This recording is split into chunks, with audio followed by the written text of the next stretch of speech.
भारत माता की जय। जय శ్రీరామ్। భారత్ ధర్మ పరివార్ ఛానల్కి స్వాగతం, సుస్వాగతం। ఈరోజు మనం అష్టాదశ పురాణాల కోసం తెలుసుకుందాం।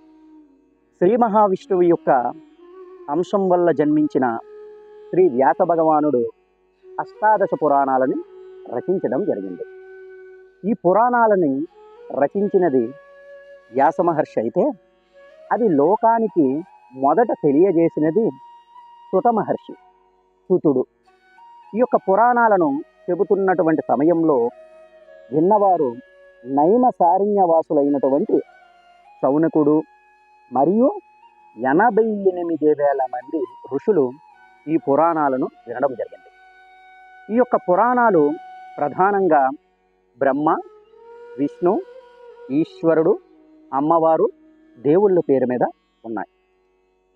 ఈ యొక్క పురాణాలలో ఏముంటాయంటే దేవతల యొక్క వంశావళి, దేవతలు, రాజులు, వీరులు, ఋషులు మరియు జానపద కథలు, తీర్థయాత్రలు, దేవాలయాలు, వైద్యం, ఖగోళ శాస్త్రం, వ్యాకరణం, ఖనిజ శాస్త్రం వంటి విభిన్న అంశాలు కలిగి ఉన్నాయి। మొత్తం 18 పురాణాలు మరియు 18 ఉపపురాణాల్లో 4 లక్షల పైగా శ్లోకాలు ఉన్నాయి। అట్లాగే మనకి 18 పురాణాలు ఉన్నాయి। ఆ 18 పురాణాల కోసం కూడా ఒకసారి మనం తెలుసుకుందాం।